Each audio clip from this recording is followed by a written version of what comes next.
Beyond its glorious monuments and buildings, Paris is simply a city in love with life.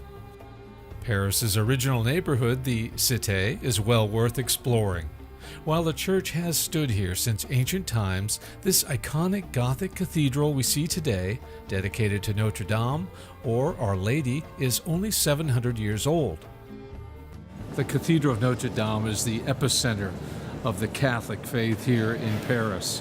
Over 13 million visitors come here every year, so you have to kind of wind your way through the crowds to see the different sanctuaries, the altars, the statuary, the stained glass. So 13 million visitors. What do they think about as they walk around here? How many are very pious? How many are not? You can't tell. Some are very religious. They light candles. They set them aside here. They study the different statuary, names that they don't even recognize, of course, but they're trying to make some sense of the grandest of the Gothic cathedrals here in France, Notre Dame.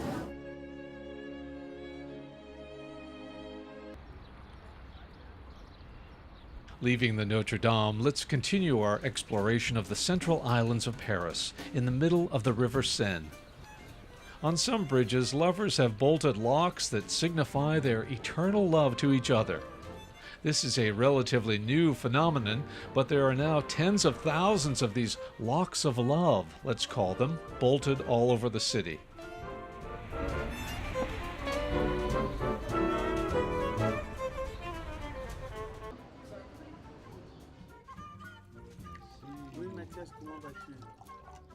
Meet Nicholas and the cuisine of Paris. The special of the house, you have the specialty, you have the hot foie gras. It's very special from Aveyron. Or can you have as well the beef bourguignon. It's a beef stew. It's a beef cooked with wine and potatoes, cooked about 6 hours, 7 hours, very tender, and macerated 10 days. And as well, you have the beef fillet with mushroom sauce, potatoes, and vegetables. Everything is homemade. Everything is amazing.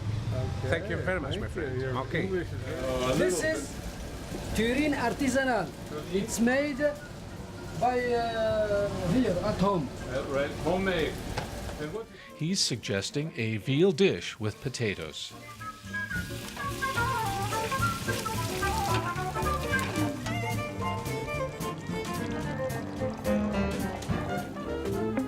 Whoa, come on, play that guitar, brother. Come on. Hey!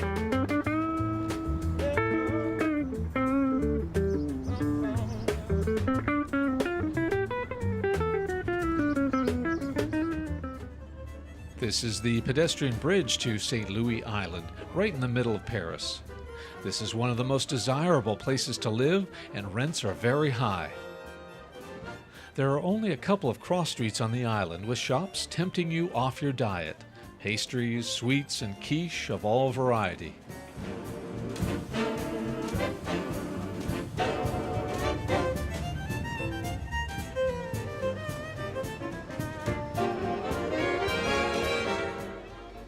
And France is famous for its variety of cheeses, which is eaten toward the end of the meal.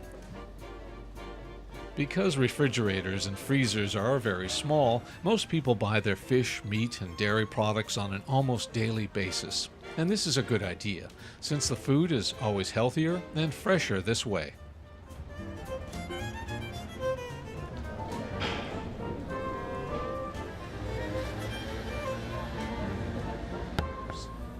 At the end of your first day in Paris, it's nice to just linger a while on the banks of the River Seine to let the day's heavy visions of historic and religious images just sink in. Tomorrow, plan on spending the entire day on the famous left bank, probably the most popular part of Paris for tourists.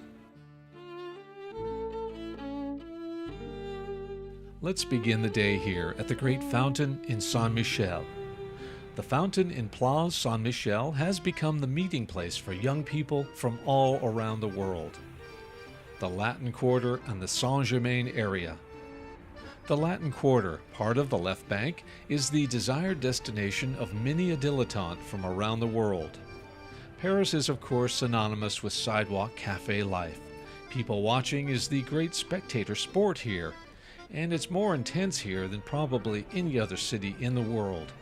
Here, cafe life is the reason for being. For most, it's a taste of the good life, a kind of prize earned by people that visit here after college, or perhaps you visit after retirement. It feels like a kind of reward for life that maybe wasn't as exciting back home in the U.S. And around some corners in the left bank, you come upon impromptu street entertainers.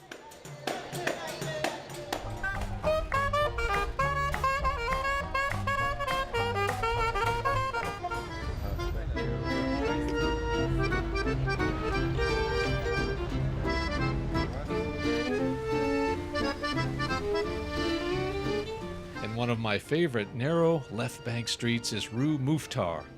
On most summer days, you can just take a leisurely walk along the lane here, taking pictures or maybe buying some of the flowers or fresh fruit and other fresh foods of the region.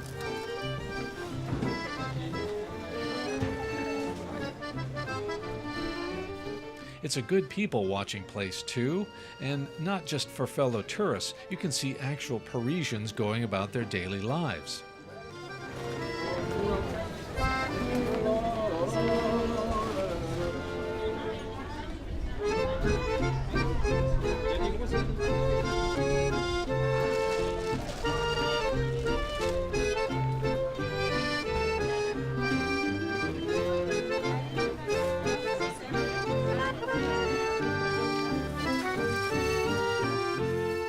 To establish a foothold in Paris, I like to choose a neighborhood and make it home for a short while.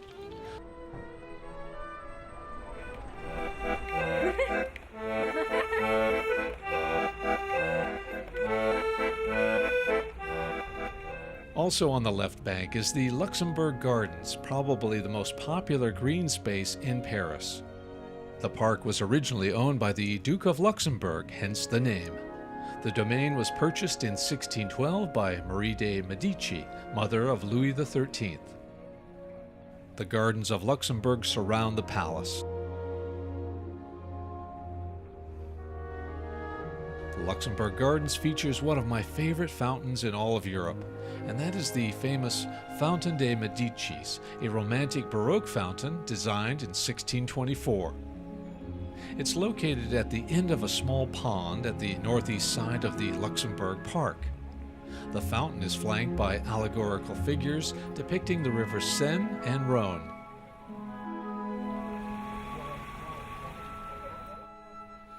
After the catacombs, it comes as a relief to rejoin the living, though we're still underground. Riding the Paris Metro is the best way to get around town, and the cost is about $2 anywhere the subway lines go.